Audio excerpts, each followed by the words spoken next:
The EU is getting increasingly fed up with Hungary, its refusal to take a share of migrants and refugees, and a whole raft of new regulations and laws.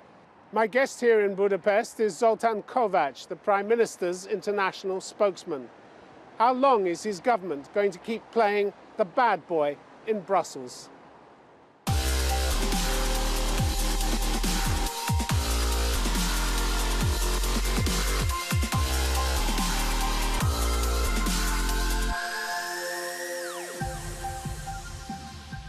Zoltan Kovacs, welcome to Conflict Zone.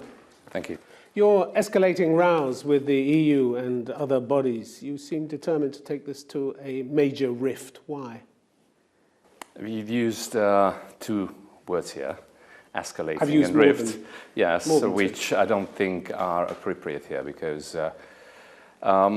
we see tendencies in the decision-making procedures, in the life of the European Union we don't like. We name that.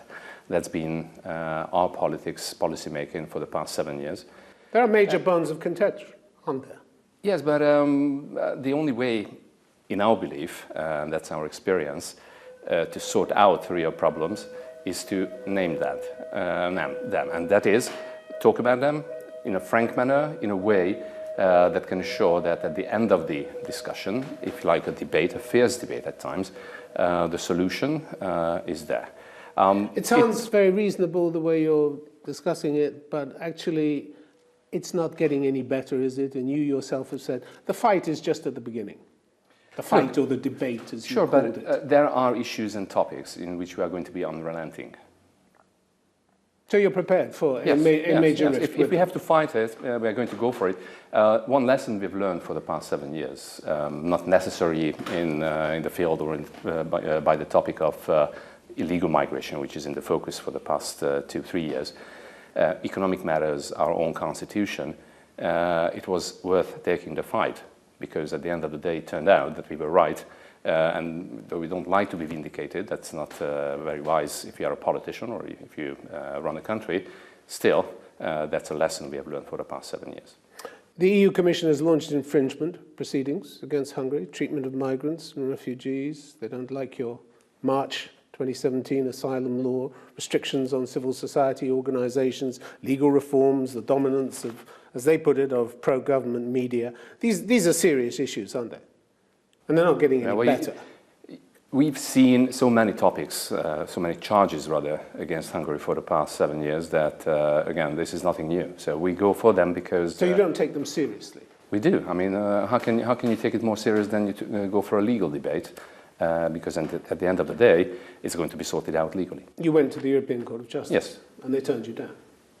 They turned down a question on whether it was possible legally to make a decision like that back in 2015 in face of decisions... About mandatory quotas? Yes, for refugees. In face of two previous decisions on behalf of the heads of states, which clearly said no to that.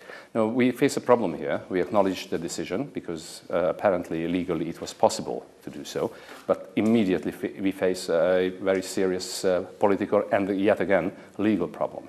And you acknowledge the decision? That's right. Your foreign minister actually is on record as saying politics has raped European law and raped European values. This decision practically, openly legitimizes the power of the EU above the member states of the EU. And then setting aside that inflammatory language, what kind of EU did you think you belonged to? Well, there we face a serious political issue, which eventually becomes a legal issue, and that is how decision is done, how decisions are made in the European Union. Well, you knew that. This is nothing new. Well, you knew that the EU member states have no legal right to resist those orders. No, that's a real problem, because that again goes against the most important word, idea, philosophy, if you like, within the European Union, that is consensus. If it's possible to go around... You signed up to this. Members are required to accept the judgment of the EU's highest court. If it is possible to go around, even legally, rightly, go around political consensus in the European Union, that doesn't make sense, does it? And that's what happened back in 2015. In face of EU law takes precedence over domestic law in the EU countries. EU law is part of domestic law.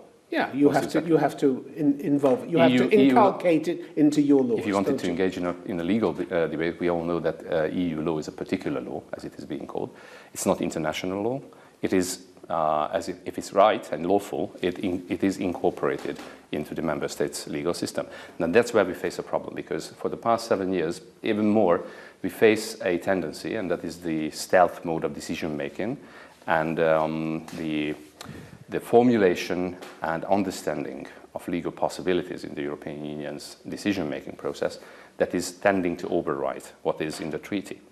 But that's nothing new. I mean, the other states have experienced that. That's why you didn't read the small print, did you, when you joined the EU? If it's nothing new, for you it's probably not. For us it is, because there are limits, there are red lines we've drawn around. And you've suddenly decided what they are? No, we suddenly bumped into some serious problems, and that is our sovereignty here. Who shall decide? Well, listen to the Brexit arguments. That's right, but Brexit should be a lesson, actually, to the Brussels bureaucracy, because it's not a cause, it's an outcome of problems regarding the relationship of Brussels vis-à-vis London. But you went to the court to see if they would overturn the ruling, the mandatory quotas. They didn't. So you accepted the jurisdiction of the court to do that. So and the court turned you down, and now you don't accept the result. We have accepted. We have acknowledged the result. You've acknowledged it, but you're not accepting it. We have changing your behaviour. We have acknowledged that legally it was possible to make a decision on a temporary measurement, which we believe, again, politically is not right, because that goes against the consensus on a higher political level. We still believe that the highest political decision-making body of the European Union is the Council. But my point is, you are not going to accept those quotas, are you? We are not going to accept the quota, that's Despite right. the ruling of the court. Because you went to. You're bad losers then, aren't you? No, the court you went to the court turned you down, you're a bad loser. A bad loser would be who sacrifices lots of things in vain, but we are sacrificing lots of things for a reason, and that is, that's a sovereignty issue. Even in a temporary decision, we are not accepting any compulsory decision, whom shall we live together in a country. We have never given up that element of our sovereignty, and we are never going to give that up. And we stick whatever it takes, however far you have to push this. We are going to use all political and legal means actually to go against that, that's right. In March last year, your Prime Minister spoke condescendingly of flocks of obsessed human rights defenders feeling the overwhelming urge to reprimand us and make allegations against us.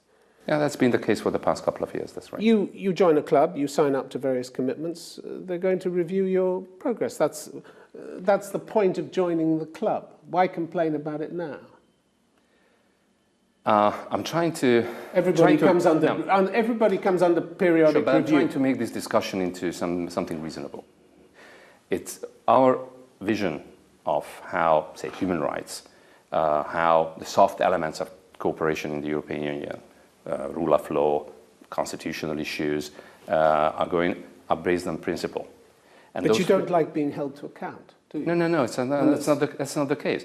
The thing is that the obsessed human rights defenders. You don't. We want to avoid. You're kicking against any kind of review. We want to avoid that something, an interpretation, is taking over the right sense of the word we have agreed to, and that's what is happening. The wider point about this is that you don't feel that the Europe you joined is a valid Europe anymore. Your government now apparently sees itself as protector of European values. Your Prime Minister said 27 years ago, here in Central Europe, we believed that Europe was our future. Today, we feel that we are the future. So what do you suggest, what you've suggested here? This from a man who boasted in 2014 breaking with the dogmas and ideologies that have been adopted by the West. Your question suggested something which is completely untrue. We are not breaking away from the European values and the perception we had. We stick to it, and that's the difference. Others are trying to make it something different. We have agreed to. You believe that you are the future of Europe. We believe that... that's quite a tall order for one country, isn't it? Yeah, sure, but Hungary is not standing alone. I mean, if you take a look at for the past, especially 2 years... So there are other bad boys in the European Union? You can name that, but let's talk serious. The Central European countries eventually, more than 10 years after their accession to the European Union, has come to their full-fledged perception of how they believe the European Union should be working. And I believe this is something new. The Western European powers, the Western member states have to cope with, and that is Central European countries, for an obvious reason, that is historical, sociological, economic reasons, a legacy we carry here, have a different say about how we think about the European Union. And you should better listen to it. It's not against Europe, it's a different, slightly different vision, actually. The West should better listen to it. Yes. Why? I mean, the West is turning down what you stand for, your illiberal democracy. In April, even the centre-right grouping in the European Parliament, the EPP, which includes your party, Fidesz, warned you that it would not accept any basic freedoms being restricted or the rule of law being disregarded. Nobody's restricting any freedoms. They're not buying your explanations, are they? They're not buying it. We've been through that for the past couple of years. And say in the economy, we were able to prove that you have to hang on in line with European regulations. As a matter of fact, sticking better or more to the regulatory lines or outlines that have been there than others, we are able to refurbish our economy. So there are lessons. Western Europe should, if not learn, at least take a look. Because they took a look and they don't like it. In May this year, right. the Parliament condemned what it called a serious deterioration of the rule of law, democracy, and fundamental rights. And so this is the name of the game. If it's about cooperation and discussion, at the end of the day, you have to reach consensus. It's impossible that, say, Western European countries, the biggest states, group of states, enforces something on others what they don't like. So that's not going to work. That's if you ask about the future of the European Union. They're telling you that you're a member of a club and the club has rules and you're not accepting the rules. But the rules should be based on consensus, aren't they? Well, they're based on majority, actually, aren't they? Again, consensus here is very important. You trumpet your European values and Europe is telling you we're not buying it. Political consensus goes beyond simple majority. Guy Verhofstadt, former Belgian Prime Minister, leader of the Alliance of Liberals. He's a great friend of Hungary, yes, that's right. Yeah, you said you signed up to the values of the Union, you have violated every single one of them. My question is... Mr. Verhofstadt is a great friend of Hungary. I'm being ironic here. He's been accusing us, he's been throwing us various things which have nothing to do with reality. But the thing is, again... He's not alone in that. In Europe... He's not alone in his criticisms, is he? He's not, but he belongs to one particular mindset, if you like. You, the human rights organizations, your own NGOs criticize. The so-called liberal mindset obviously doesn't like what happens here in Hungary because we go against their dogma, which is trying to ensure that all achievements in the European Union are being called liberal. That's what we deny. Coming back to your illiberal part, you know, there's a very nice sentence on behalf of the Prime Minister, which took us a couple of years to formulate very shortly, but it's very nice. And this is, illiberalism is when it's not the liberals who win the elections. And I believe this is what we talk about here. Political differences, a different mindset is not supposed to override the real nature of European decision-making and the future of Europe. And that is, everything is based on consensus, and consensus is more than simple majorities Mr. Kovacs, why bother with the EU? If you're determined to break with its dogma and ideologies, as you put it, why bother? Is it just the money, the 5.6 billion you get, 5.6 billion euros you get every year? Is it just the money? That's another favorite point which is being brought up. If you take a look at how Hungary is cooperating with European institutions and the European integration, you would be amazed, because Hungary... With campaigns like Let's Halt Brussels, Let's Stop Brussels. In most issues, I would rather say that 95% of those issues actually we have consensus on and we work together. Hungary is fully cooperating. As a matter of fact... You think you're worth 5.6 billion euros a year when you're running campaigns directly against the organization that gives you this money? You bring in here another topic which has nothing to do with human rights and the soft elements of cooperation in the European Union. The cohesion funds, the support Hungary and other European countries, mostly Central and Eastern European, but also Southern European countries receive from the budget, are not a gift. As a matter of fact, they go back to the very foundations of the European Union, and they tend to close, or rather that goal, that task is to close the gap between the development differences in the European Union. We have opened up our markets in a disadvantaged position for the Western European countries. You've opened up your market. You're staging what your Prime Minister called a revolution against the alliance of the bureaucrats of Brussels, the liberal media, and the insatiable financiers. If it's all so rotten in Brussels and the financiers are so insatiable, why keep on taking their money? Have you ever been involved in running a state, even say a town or a larger bureaucratic body? You know that going against bureaucracy is a legitimate goal. Bureaucracy tends to paint Brussels as rotten. Yes, because in many respects what they so why represent. Stay with it? Why stay with it? Again, you put a question which have never been raised by the Hungarian government. If you take a look at the government's positions, behavior, the Hungarian population's support for the European idea, values, it's unquestionable. So it's a false argument, it's a false narrative that is being used against us. We are not going to play that game. But Chancellor Merkel has already suggested that you may have financial penalties to cope with, that the ATM machine is going to be switched off, hasn't she? She's already said anyone who rejects this solidarity, she means the solidarity with the migrants, must accept that this will not be without consequences, including for negotiations over future financial support. Yet again, you prepared for that? You're trying to suggest here something which is simply not true. Again, I'm quoting you what you said. That's sure, but what is coming from the Western European countries, what is coming from the European budget to Hungary and countries like, is not a gift. It is to ensure that equal access to the markets, competitiveness, and other issues can be achieved. And for that reason, as a matter of fact, the cohesion fund system, that is the money coming here and mostly going back to Western Europe, is a mutually beneficial construction. Take a look at Mr. Oettinger's words at some point, maybe a year ago.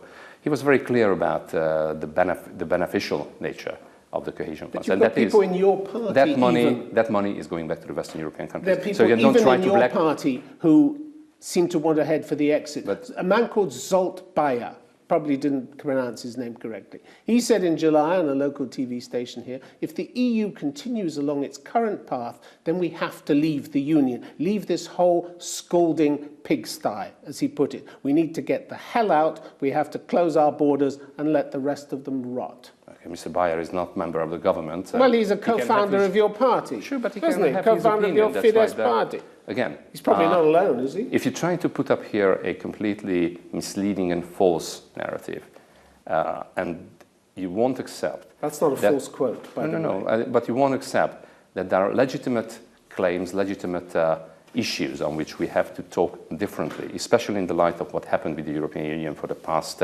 10, 15 years, then you are seriously wrong. Again, when we name problems, when we go for issues which are not with the mainstream in European public opinion, especially the liberal public opinion or liberal political opinion, we like that fight because we believe that's a territory where the fight should be done. You like a fight also. You like a fight also about Christian values, don't yes. you? You claim to be upholding Christian values. But you cannot deny the very foundations of European culture, do you? But you ignore the Pope's call to exhibit those same Christian values and open your doors to migrants, don't you? Well, you apparently feel you're a far better Christian than he is. You also have to know that the religious commands and politics sometimes are in conflict, because your first responsibility when it's about taking care of those who are in need goes for your own people.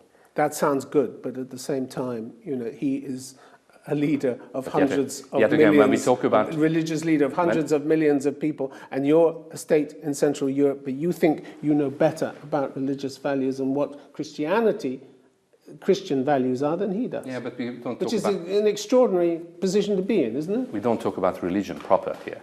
We talk about those foundations on which Europe itself, the continent, and the European Union is based. But I'm curious, on what basis do you lay claim to being the protectors of Christian values in Europe? On what basis? Because apparently, especially for the past couple of years, Western Europe is tending to forget what those values mean. And who are you to judge? We are not judging. We are trying to portray. Not judging. We are just trying to portray what is happening. And this, you know, if you don't. What are your religious credentials? If you don't name a problem, if you don't name that we are shifting away from our own values.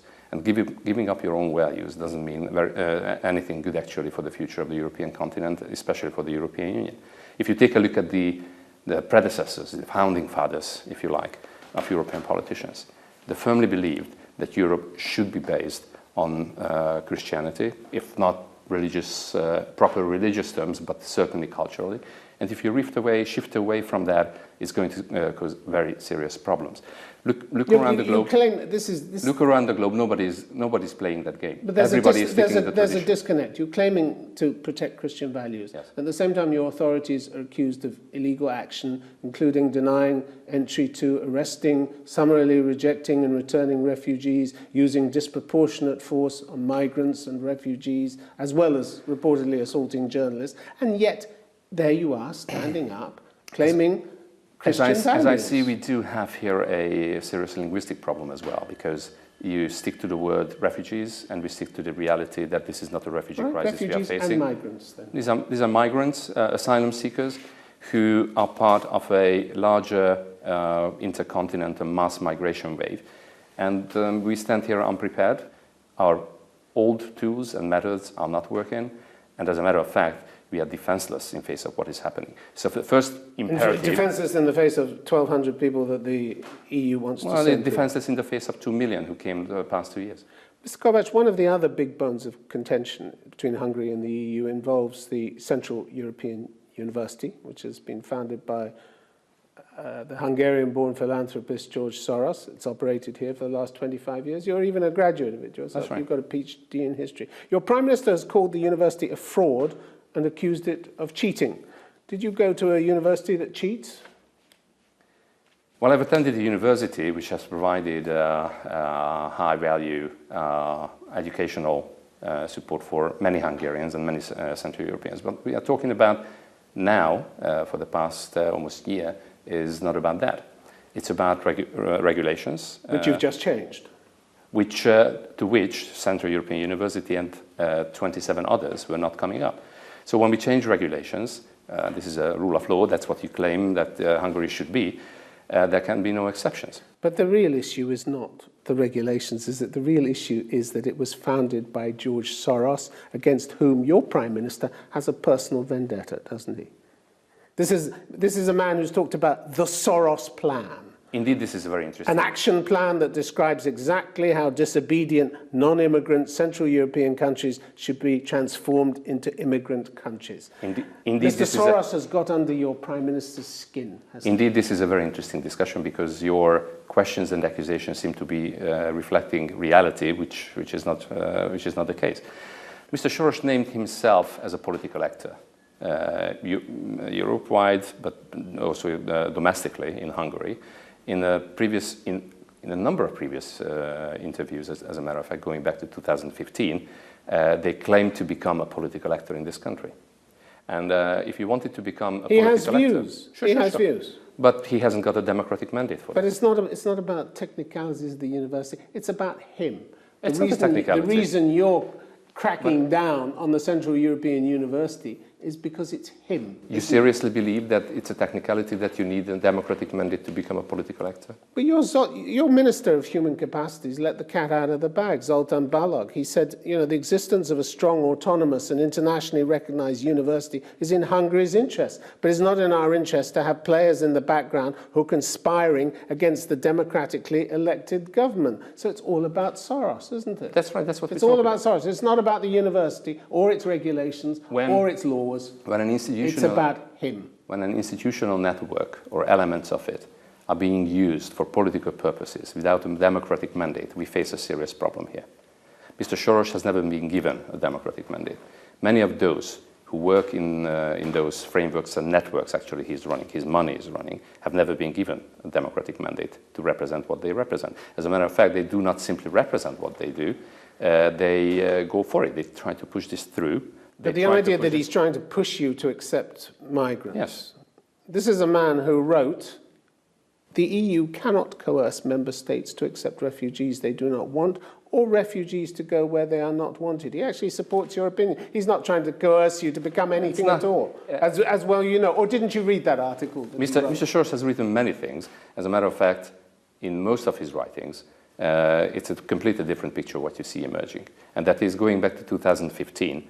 And that particular writing or lecture is still available at the internet. This was September 2015, that's right. September last year, he wrote No. this. Back in 2015, September, he has suggested at the peak of the migration crisis completely different things. As a matter of fact, he has taken action, talking to leaders of the European Union, using his influence through the framework of the Soros network, also the European Union's institutional framework, to make his ideas happen on the ground. And this is really serious. Very briefly, because we're running out of time, you're going to let this university function?